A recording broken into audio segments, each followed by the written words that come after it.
అయితే ఏది చెయ్యొద్దు అనుకుంటాం అదే చేస్తాం కదా. సేమ్ నా పని కూడా అంతే. అయితే 2 రూట్లు ఉంటాయి అన్నట్టు ఆఫీస్కి వెళ్ళినప్పుడు. ఇటో సైడ్ ఉంటుంది, ఈ బ్యాక్ సైడ్ నుంచి అటు ఉంటుంది. అంటే ఎంట్రన్స్ ఫ్రంట్ ఒకటి ఉంటుంది, బ్యాక్ ఉంటుంది. సో నేను అనుకున్నా ఇట్లా పోవద్దు, గరం ఉంటుంది, బాగా వేడి ఉంటుంది.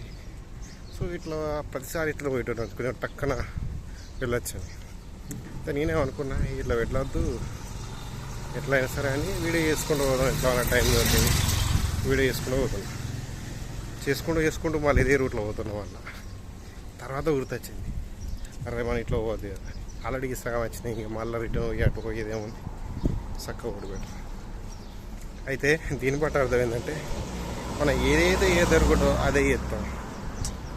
సో కొన్ని సిచ్యువేషన్స్లో లైఫ్ ఉంటుంది, మనం ఎక్స్పెక్ట్ చేసినట్టు ఏది జరుగుతుంది.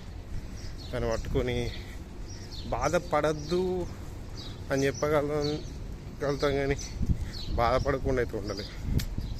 అట్లా ఏదో వరకు జరిగిపోయింది కదా, దాని గురించి ఆలోచించొద్దు. అంటే సిచ్యువేషన్స్ చాలా ఉంటాయి అన్నట్టు. నేను రోజు చేయకుండా అయిపోవా మిస్టేక్, ఇట్లా కాకపోయేసి ఇట్లా ఉండకపోయేటోని కదా, లైఫ్ ఇట్లా కాకపోయేది కదా అని బాధపడితే ఒకసారి బాధ అనిపిస్తుంది. ఎందుకంటే కొన్ని సిచ్యువేషన్స్ అట్లా ఉంటాయి. అయిపోయింది దాన్ని పట్టుకొని ఊలాడద్దు, అది కరెక్టే. బట్ గుర్తొచ్చిన కొద్ది బాగా అనిపిస్తుంది. అంత ఈజీ మర్చిపోం కదా ఏదైనా కూడా. What ever it is, job కానీ, లవ్ కానీ, కెరియర్ గురించి కానీ, ఇంకేదన్నా ప్రొఫెషన్ గురించి కానీ. ఇప్పుడు ఒకటి నేర్చుకుందాం అనుకుంటాం, ఇంకోటి చేస్తాం, ఒకటి చదువుకుంటాం, ఇంకో జాబ్ చేస్తాం, ఉంటాయి. అది కామన్. 99% చాలా విషయాలలో చదువు ఒకటి, జాబ్ ఒకటి, ఇదే జరిగేది. మెయిన్లీ బిజినెస్ అనేది ఒకటి గుర్తుపెట్టుకొని, ఎవరైనా బిజినెస్ స్టార్ట్ చేసే ముందు మీరు దాని గురించి ఫుల్ రీసెర్చ్ చేసి, మీ కెపాసిటీ, మీ దగ్గర మనీ ఎంత ఉంది, ఎట్లా స్టార్ట్ చేయాలి, ఏ రకంగా స్టార్ట్ చేస్తే ఏ ప్లేస్లో బిజినెస్ సక్సీడ్ అవుతుంది, ఎలాంటి బిజినెస్ అనేది సక్సీడ్ అవుతుంది, ఏ రకంగా అది గ్రోత్ ఉంటుంది, ఫ్యూచర్లో మనకు దానివల్ల ఇంకా మల్టిప్లై అవుతుందా అవ్వదా.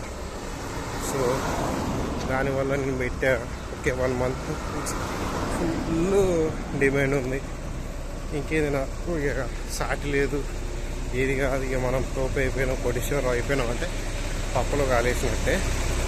అట్లే రోజు కూడా అనుకుంటుంది. చాలా హార్డ్ వర్క్ చేయాల్సి ఉంటుంది. అండ్ మీరు ప్లానింగ్ చేసుకోవాలి బిజినెస్ అనేది. ఎలా అంటే పెట్టే ముందే రూపాయి పెడితే మనకు అది 100 రూపాయలు బెనిఫిట్ వచ్చి చూసుకోవాలి.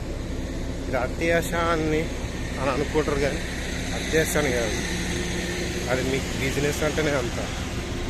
10 రూపాయల చాక్లెట్ని ఎగ్జాంపుల్ చెప్తున్నా, ఇక్కడనే కిందికి పోతే 10 రూపాయలు దొరికేది, పైకి పోతే 50 రూపాయలు కమ్ముతుంది. సో అట్లాంటప్పుడు సార్ అది మోసం కదా. మోసం ఎందుకు అవుతుంది? నువ్వు కిందది 10 రూపాయలు దొరుకుతుంది, పైన నువ్వు వర్క్ ఉంది, లేకపోతే కిందికి వెళ్ళాలి అంటే కిందికి రావాలి. సో అలాంటప్పుడు బిజినెస్ యూజ్ చేసుకుంటాడు. 50 రూపాయలు పెట్టి కొనుక్కో, లేకపోతే లేదు సార్ కింద 10 రూపాయలు కదా అంటే, సరే అనే కొనుక్కుంటాడు. నేను అమ్మేది 50 రూపాయలకి అమ్ముతారు, అది కొనుక్కో, లేకపోతే లేదు. సో అది చీటింగ్ కాదు.